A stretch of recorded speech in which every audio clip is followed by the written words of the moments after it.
Alors, parlant du Togo, qui ne fait la fierté de personne, parlant du Togo qui ne fait la fierté de personne, il se passe de plus en plus des choses perverses dans notre pays, des choses perverses dans notre pays, des choses d'une extrême gravité qui se passent dans notre pays, qui montrent que toutes les digues de la moralité ont sauté dans ce pays-là. Il n'y a plus de limite à rien.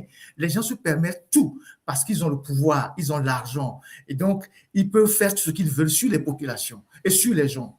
Et donc, courant cette semaine, je suis tombé sur une affiche que j'ai partagée sur ma page Facebook. Et cette affiche-là, la technique va nous mettre l'affiche. Voilà cette affiche-là. Et cette affiche-là parle du festival des culs. Le festival des culs dans une boîte de nuit à Lomé qui se trouve à Avedi. Et la scène devait se produire le 29 juillet à 22h dans cette boîte-là. Et quelques recoupements faits, il paraît que c'est des choses qui se passent régulièrement dans cette boîte-là où des gens d'une certaine classe se livrent même à des orgies avec les filles. Et il y a même des journalistes parfois qui vont dans ces boîtes-là. Et cette boîte-là appartient à un notaire, membre de UNIR, conseil municipal, qui a pour nom M. Dominique Niazou, dont le cabinet se trouve au niveau du bar 2 ou 3 cas, au niveau de la descente de Forêt-Valaba. Alors, la question que je me pose est simple. Voilà un notaire qui gagne de l'argent dans ses activités professionnelles et qui n'a pas réfléchi à construire une école, à construire un centre de formation, un centre où on met par exemple les ordinateurs pour que les gens viennent apprendre, pour réduire la fracture numérique, à aider les gens. Il va créer une boîte où chaque week-end, on fait des activités, des trucs, on fait des conneries avec les enfants des gens. Et je présume que ce notaire-là, il a des filles. Et que lui, particulièrement, aurait-il accepté que sa fille, à lui, vienne dans ces boîtes-là, exposer son cul pour qu'on puisse toucher le cul pour savoir qui, parmi les culs, a le cul le plus molle? Un notaire, et donc un juriste, qui sait que l'État protège les enfants de la République contre la perversion, contre la dépravation des mœurs, que le code de la famille, protège les enfants contre la dépravation sexuelle.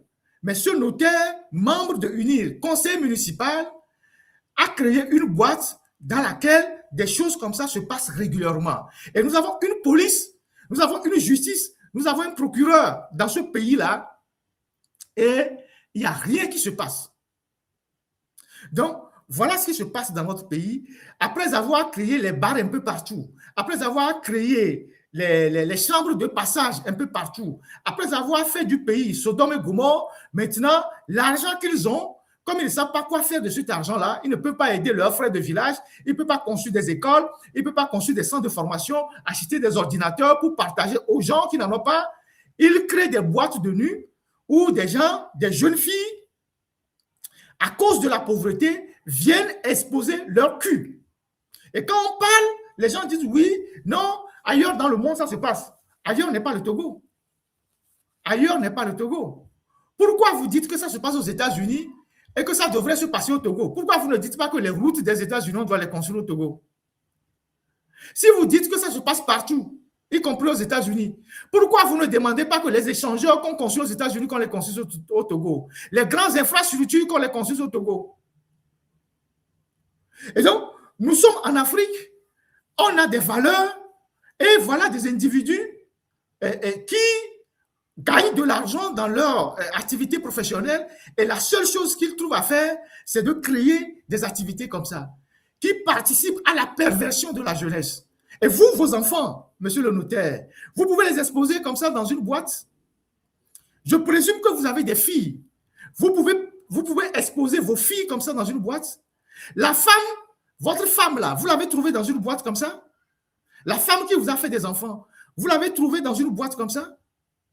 Vous voyez qu'il y a quelque chose qui ne tourne pas bien dans vos têtes là-bas au Togo.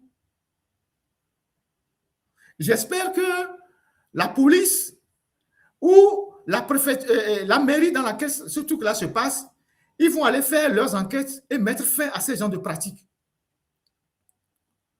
Parce que ce n'est pas parce que les Togolais souffrent aujourd'hui que nos enfants vont devenir n'importe quoi. Et donc, quand je dis ça, j'aborde un autre sujet qui est d'une autre extrême gravité. Vous savez, dans notre pays, il y a de plus en plus d'alertes, d'informations précises sur des cas de viol, VIOL, dans les services administratifs, que ce soit privé ou public. Dans certaines boîtes, des gens se font violer par leurs supérieurs, des femmes mariées, des jeunes filles se font violer par leurs supérieurs. Et la pratique semble se généraliser aujourd'hui parce qu'il y a une certaine impunité qui est accordée à ces gens-là. Personne ne les inquiète parce que ce sont des gens qui ont des réseaux et qui se déchargent sur les filles. Ce sont des malades, des gens qui se déchargent sur des jeunes filles, sur des femmes d'autrui, dans l'administration. Alors, il y a de cela quelques semaines, avant les congés, entre griffes, on a été saisi d'un cas au ministère de l'enseignement, au ministère de l'Éducation nationale. Au ministère de l'Éducation nationale. On a été saisi d'un cas d'un cadre du ministère de l'Éducation nationale qui a violé une secrétaire. On a eu toutes les informations, l'auteur, la victime et tout. Alors, j'ai demandé à ma rédaction de prendre contact avec la victime pour savoir réellement ce qui s'est passé et après, on va interpeller l'auteur. Vous savez, généralement, moi-même, je n'appelle pas des gens. Quand on est dans les histoires d'investigation, ce sont mes collaborateurs qui appellent. Jamais je n'appelle personne. Et personne ne pourra dire quelque part, je l'ai une fois appelé. Mais ce sont mes collaborateurs qui appellent toujours et qui appellent. Et dans le cadre d'une investigation, quand on appelle, si ce n'est pas une rencontre face à face, quand on appelle, on enregistre. La loi permet ça. Vous enregistrez pour au moins transcrire et vous gardez ça pendant un mois. Au cas où il y a un problème, vous avez une preuve pour vous défendre. Donc, ce sont mes collaborateurs qui appellent dans ce genre de cas. Alors, un de mes collaborateurs a essayé de joindre la dame. Et la dame a paniqué. Elle n'a pas voulu répondre. Et un instant. Je vais régler ce truc de TikTok. Donc, la dame a paniqué et elle n'a pas voulu répondre. On a compris. Vous savez, les questions de VIOL, c'est une question d'honneur, de dignité des victimes. Et donc, la dame n'a pas voulu et nous, on est en tout temps, on s'est mis, on a pris du recul pour travailler sur d'autres sujets.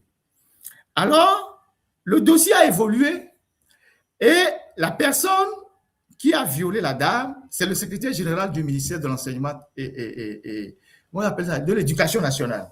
Je vais vous donner son nom. Parce que maintenant, sur des cas comme ça, on ne va plus couvrir les gens. On va dénoncer ces malades qui sont dans l'administration. Donc, le secrétaire général, je vais vous donner son nom tout à l'heure.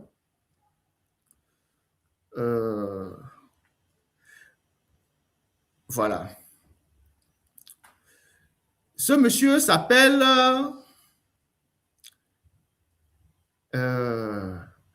Ahia, Emmanuel Ahia. Il s'appelle Barakpete Ahia Emmanuel. C'est lui le secrétaire général du ministère de l'Éducation. Et c'est lui qui a posé l'acte contre la dame. C'est un tout-puissant du ministère.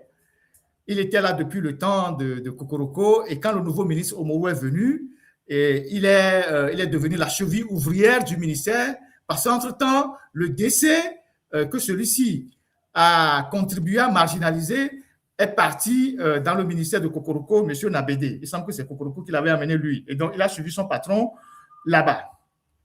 Alors, qu'est-ce qui s'est passé? Pourquoi je parle de ce dossier? Je ne vais pas divulguer le nom de la dame, mais pourquoi je parle de l'affaire? Puisqu'on a été saisi de l'affaire et qu'on a appelé la dame, on est rentré en contact avec la dame, mais la dame a paniqué, ne voulait pas parler. Et l'information a bruité comme quoi Ferdinand est au courant du dossier et que probablement à la rentrée, à la reprise des lives, Ferdinand va en parler. Et donc, il y a quelqu'un qui a interpellé le ministre Umaru en lui disant « Cette affaire-là risque de s'aggraver si vous ne prenez pas des décisions par anticipation parce que Ferdinand est au courant de l'affaire. » Et c'est comme ça que vendredi passé, donc il y a 2 jours, le ministre Umaru a limogé en toute discrétion le secrétaire général, M. Barakbete Aria, de son poste de secrétaire général du ministère. Il a limogé. Mais l'information n'est pas sortie officiellement. Il a limogé dans le circuit et il a fait remplacer par le DRH qui s'appelle Akpaou. Et il a profité pour nommer un DC. Et le DC, c'est un certain monsieur Kirong, qui est le directeur régional de l'éducation, de l'enseignement Kara, qui l'a fait revenir comme DC. Alors, et donc, ce monsieur, le vendredi passé, a été sauté de son poste parce qu'il a violé une de ses collègues au sein du ministère. Alors, la question que je vais poser, est-ce que vous le sautez pour le présenter au procureur ou vous le sautez pour le protéger? Parce que le viol, c'est un crime. Le viol, ce n'est pas une contravention, ce n'est pas un délit, c'est un crime passible de 10 ans, de 5 à 10 ans d'emprisonnement. À partir du moment où, voilà ce que le code pénal dit, le viol consiste à imposer par fraude, menace, contrainte ou violence des relations ou pénétration sexuelle à autrui. Toute personne auteur de VIOL est punie d'une peine de réclusion criminelle de 5 à 10 ans et d'une amende de 2 millions à 10 millions de francs CFA. Ce malade-là, de secrétaire général, il semble que ce n'est pas son premier acte. Vous le gardez dans le ministère ou vous le présentez au procureur. Parce que c'est un crime, le VIOL. Parce que l'État ne peut plus continuer à protéger des individus comme ça. Parce que la République ne peut plus continuer à protéger des malades comme ça. Et celle qui a été abusée, c'est la femme de quelqu'un. Et c'est une pratique qui semble se généraliser dans l'administration aujourd'hui. Et les gens le savent, mais tout le monde se tait. Les ministres le font, les DG le font, les directeurs de cabinet le font, les juges, certains juges le font. Beaucoup de gens le font. Moi, je reçois énormément d'alertes.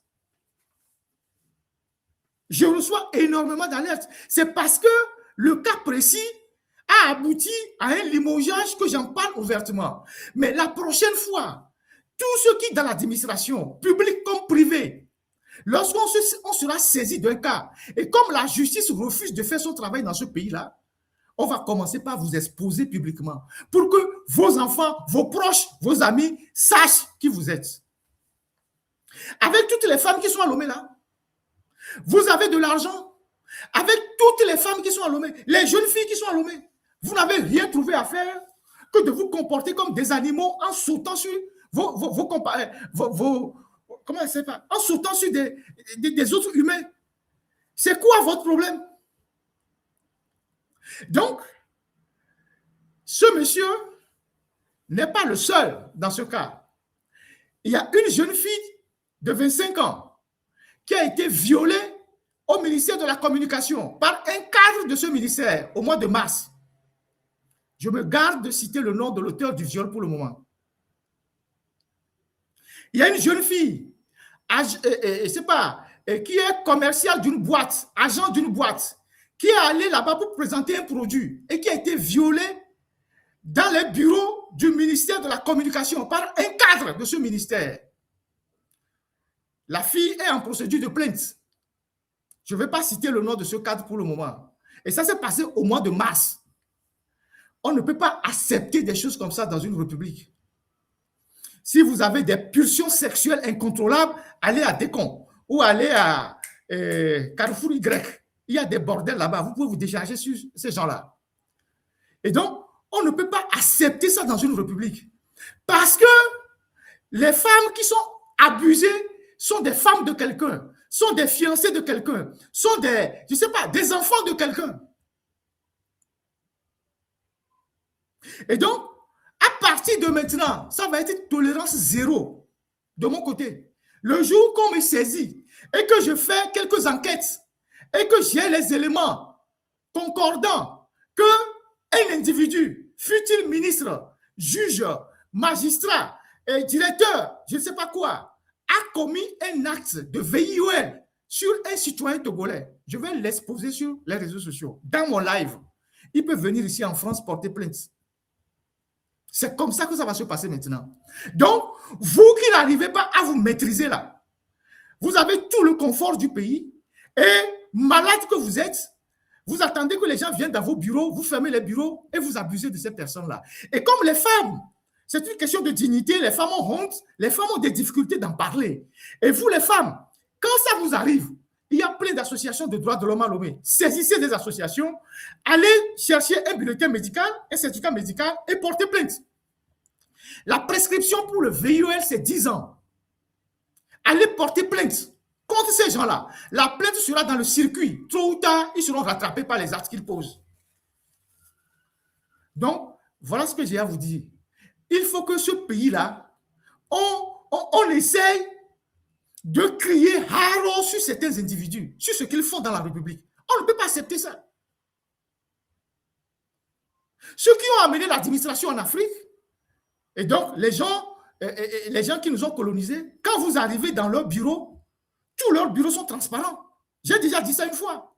Seuls peut-être les bureaux, des bureaux sensibles où on ferme la porte. Tous les bureaux sont transparents. Moi, je suis allé au Pentagone, le cœur du dispositif militaire américain, au Pentagone. J'ai visité le Pentagone. À part les endroits sensibles, les bureaux sensibles, tous les autres bureaux sont ouverts. Quand vous êtes au bureau, vous voyez les autres collègues qui sont dans leur bureau. Tout le monde travaille, tout le monde voit tout le monde. Ici, il n'y a pas de rideau. Tous les bureaux sont ouverts. C'est comme dans certaines banques, des agences. Les bureaux sont ouverts. D'où vient qu'au Togo, on dit oui, c'est un directeur, c'est un DC, c'est un secrétaire général. On fait les bureaux à plusieurs portes, on ferme les bureaux. Et donc, les gens viennent chez vous, on les enferme et puis on les viole. Ça sort d'où? C'est à l'État, c'est au régime de protéger les citoyens, de mettre fin à ces pratiques-là. Moi, je visite des services administratifs ici. Tout est transparent. Il n'y a pas de bureau fermé. Et les vitres sont transparents. On sait qui est derrière, qui est là-bas. Sauf si le directeur ou la personne traite des dossiers sensibles, là, on l'isole un peu. Il n'y a qu'en Afrique, on dit oui, le bureau du décès, il faut qu'on mette les rideaux, il faut qu'on mette un canapé dedans, qu'on mette un fauteuil dedans, tout ça pour faire des conneries. Il faut que ça s'arrête. Le cas du ministère de la communication, je reviendrai dessus. C'est un dossier qui est en cours. Donc, voilà ce que j'ai voulu dire sur ce qui se passe avec nos ministères. Je pense que tout ça s'est passé. On va parler de l'UTB. Tout ce qui se passe dans notre pays, chacun doit se poser la question, si c'est à ma femme, à ma fille qu'on faisait ça, quelle serait ma réaction? Et nous, ne vignes au cou, ne sonyo au cou, ne dadagne au cou, qu'est-ce que je dirais? Chacun devait se poser cette question-là. Si c'est à mon enfant qu'on fait ça, si c'est à ma fille qu'on fait ça, si c'est à ma femme, à ma soeur que quelqu'un fait ça, quelle serait ma réaction? Chacun devait se poser cette question-là par rapport au comportement de ces malades qui sont dans les services publics et privés et qui pensent que parce qu'ils ont un peu d'argent, ils ont un peu d'autorité, ils peuvent se décharger sur la femme et ne pas être punis. Si la justice ne fait pas son travail au Togo, on le fera à sa place. Et tout le monde va subir pour que ces pratiques-là s'arrêtent. Il y a plein de femmes dans la rue. Plein de femmes dans la rue. Il y en a dans les coins.